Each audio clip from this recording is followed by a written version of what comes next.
Hi, I'm Hicklin-Bailey. Welcome to my third video in this complimentary series. I've had such great responses to the first two videos. Thank you. I'm delighted you're finding so many riches. Do look at the first two videos if you haven't seen them yet. They're truly packed with valuable, usable content. So first today, let's bust some myths that are very likely holding you back from intimacy, probably without you even knowing it. Then we'll look at key questions you've sent in. Questions such as, how can I be transparent with what I feel? And how dare I be vulnerable? Men have said, how do I deal with all of the difficult feelings my woman seems to live through? Women have said, how do I get my man to listen and feel me?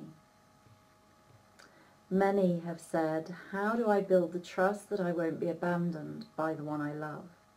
Others have said, how do I learn the keys mentioned in the video when no one around me knows how? You've also asked me, what does a conscious, awake relationship and exquisite lovemaking look and feel like? And how do I learn it? Well, today you can get a taste.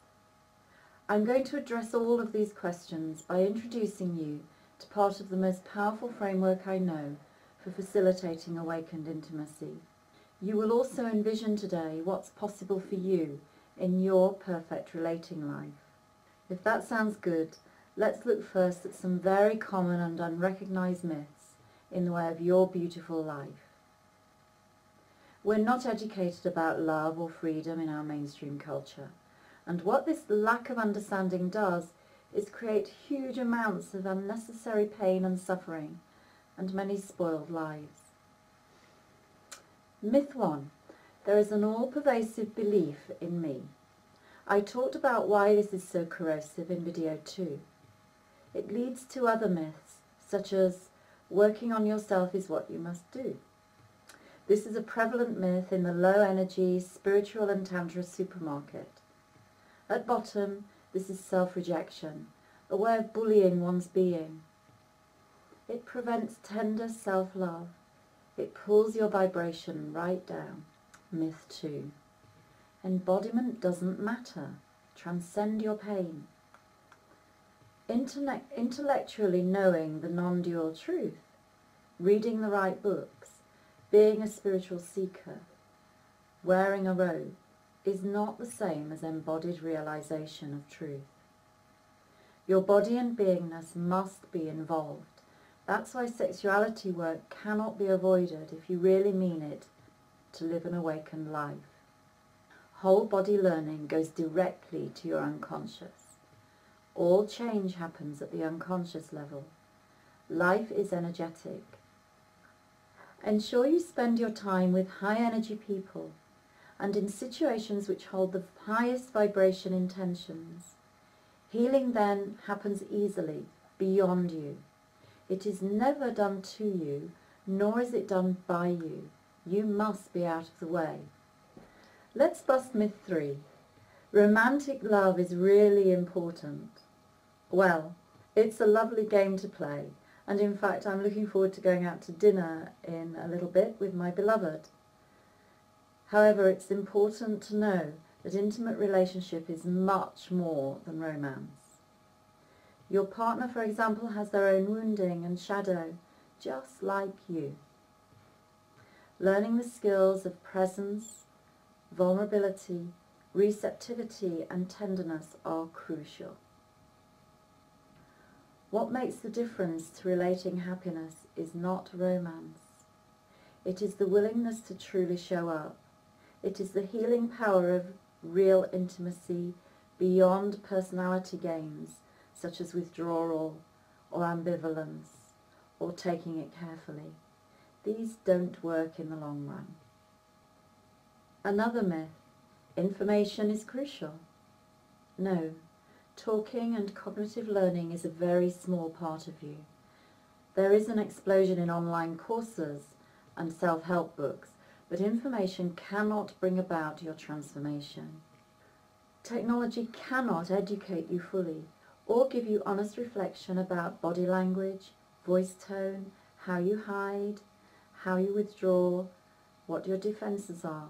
the subtleties that require a deeper intimacy with a master and community and long-term guidance and support to realise. It's so easy to hide in online courses. There is learning that cannot be transmitted except in a live situation, and coming to realizations in a group allows you to realise them fully enough to have a better chance of actually being able to do that with your partner, which is where the rubber hits the road. The holding of community means you travel deeper, take more risks, are witnessed in all you are. Your fear of rejection, your mistakes, your fear of not being enough, your judgments, your gorgeousness, your power, your beauty, your sensuality. And through that, you can come to see your own innocence. There is a level of healing that is only available in a committed, ongoing group and in the field of an awakened one. Myth 4. We have to dig into the past. Do we? Many of my clients arrive at my practice or groups having had extensive counselling in the past before they come to me, and it's failed to resolve their issues. Much research shows that counselling focusing on past problems is counterproductive and only serves to increase negativity. The fact is, it often makes problems worse. I'm renowned for delivering positive relationship and life-changing results from the beginning, if you're ready and willing to change and take new actions. A uniquely energetic and light-filled, diving deep approach ensures this. You will not be asked to unpick your past years, but to immediately focus on what's here, now, bodily. Stay present with that. Be self-honest about that. Then we focus on what you can achieve in the future, and more importantly, how to do that. Myth 5. Relationship either works or it doesn't. There is a definable journey in relating that is never talked about, and I'm telling you that it's vital to know where you are in the territory. I don't just mean intellectually, though understanding is good at the start. I mean a felt sense, a moment-by-moment experiential recognition of, consciousness of, where you are in any given moment in all of the natural stages of relationship as you live through them. Nature urges us over and over to move through stages of increased intimacy. This is the evolutionary purpose of sexual desire, which occurs throughout our lives and is not related to whether or not someone wishes to create children or whether they have done yet.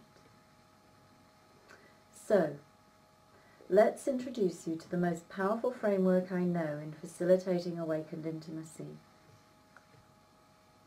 In the training, we look at every stage in depth and keep spiraling experientially through them. There are realms within this that I'm so excited to explore with forthcoming groups. This framework truly contains all of life. Let's leave stages 1 and 2 and talk a bit about stage 3. I call this the cauldron. It's strong and very juicy territory. This is where struggles and vulnerabilities begin to move, because there is trust and commitment and holding. So the pain, the longings and the complaints come out. There is some willingness to open up, but varying degrees of understanding about relationship and an uncomfortability with the natural dynamics and the polar differences between male and female. So, given these challenges, you may settle for dull compromise here, if you're willing to give yourself up to make other people happy. Underneath, rage simmers, or depression becomes the cloak of protection, or illness happens. Many people split up at this stage, which can last many years, especially if education and guidance is absent. But those who do split only repeat the pattern in their next relationship. Unresolved issues will continue to bubble up, preventing these people from ever achieving a truly intimate, loving relationship or the awakened freedom that nature is urging. It's a pity. In Territory 3, you do much learning.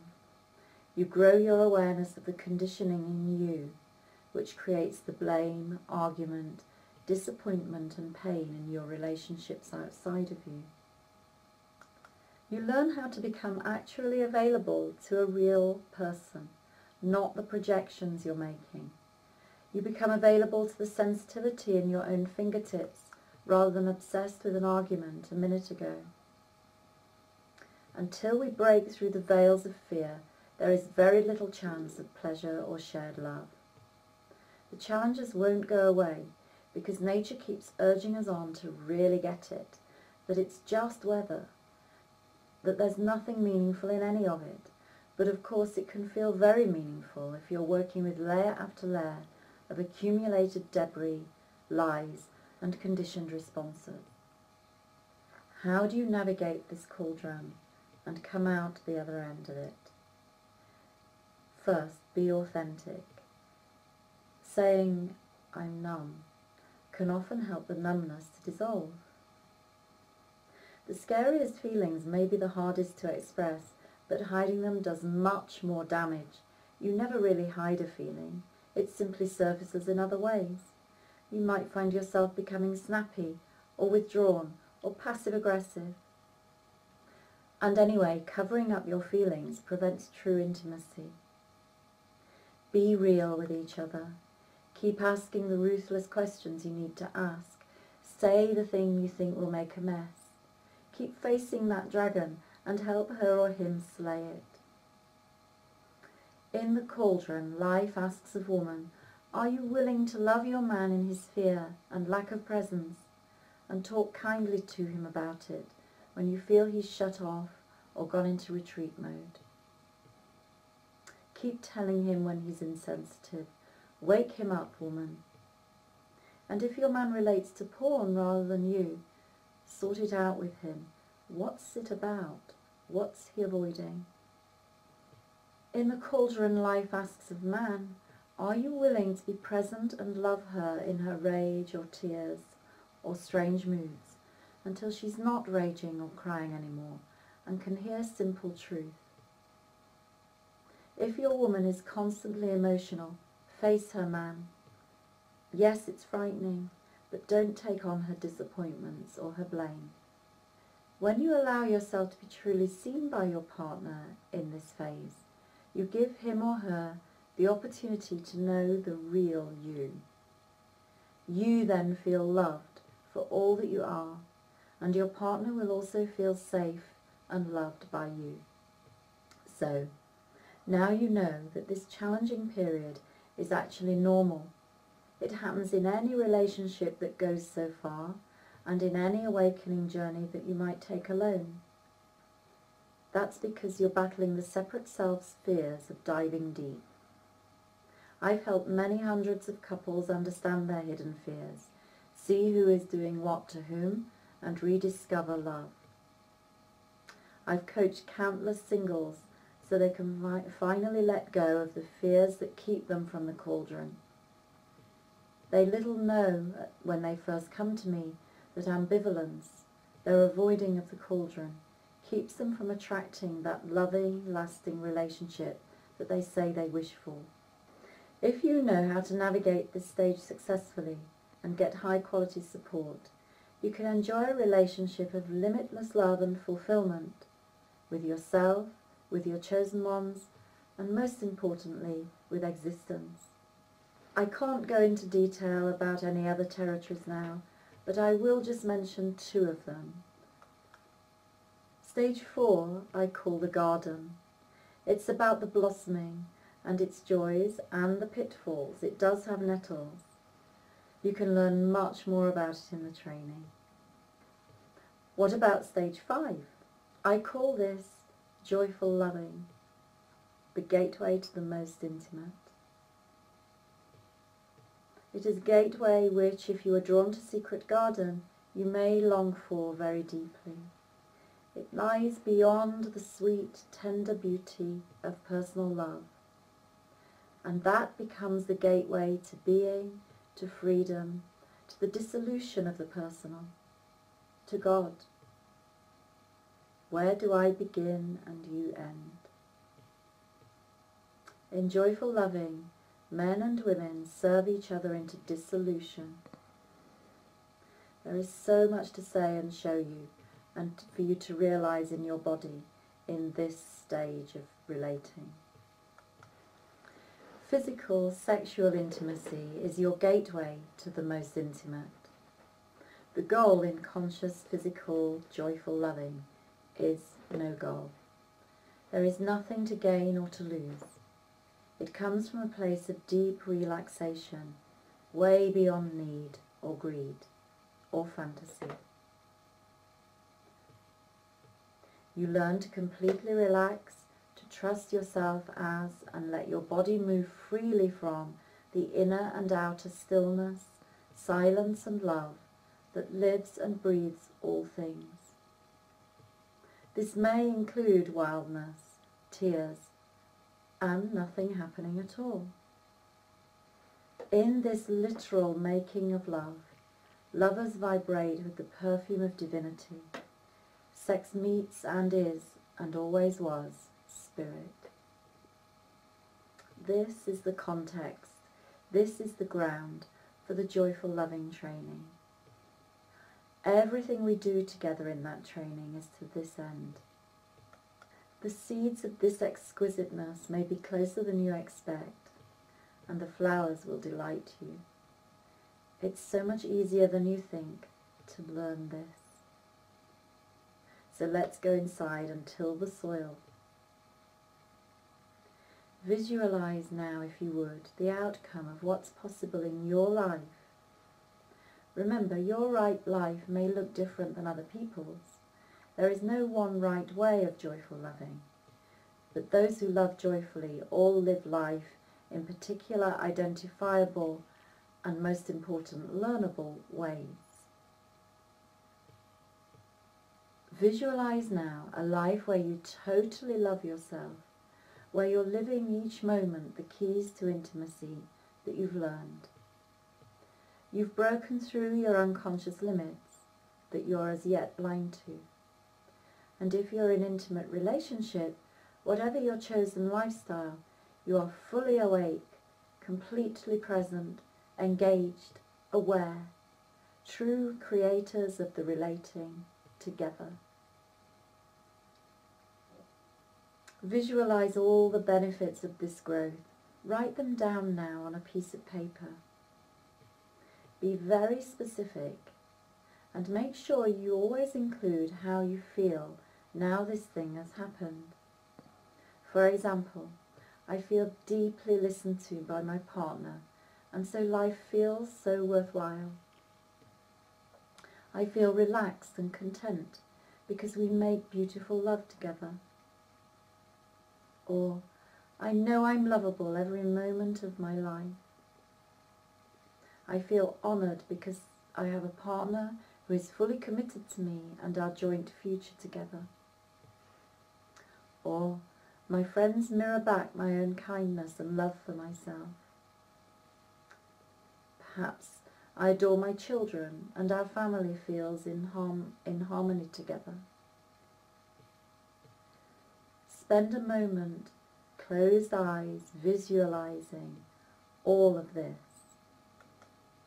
Allow the sensations in the body that show you how you feel when this is achieved to grow.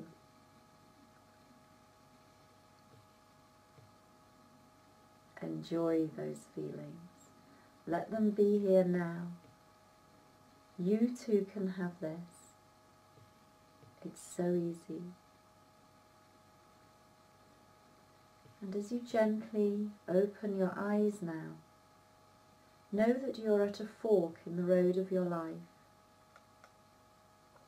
Do you long to go deeper in your awakening or your relating life? Then do be on the lookout for my next video, the final one, because I'm going to make you a very special offer. This will be for a limited time, and it will only be available if there are still places left on the training. Several people have booked their places this week, and most had gone before then. So consider, and if you are drawn, take the action you need to take. Thank you for your time today. Do leave your comments below this video. I would love to hear your responses to this. Share any insights you've had, or where you are currently in the cauldron. Are you friendly with it? I'm happy to answer any questions you post as well. Remember, your sharing benefits everyone in this community. And thank you for sharing my Facebook offerings as well with your friends. It's how we all change lives and let the ripples be limitless. So I'll see you in the final video, where we'll look at the big hows and the stuff that could sabotage you in your beautiful intention to live an awakened life. Till then, be kind, be present to the body, communicate simply. There is so much to discover now.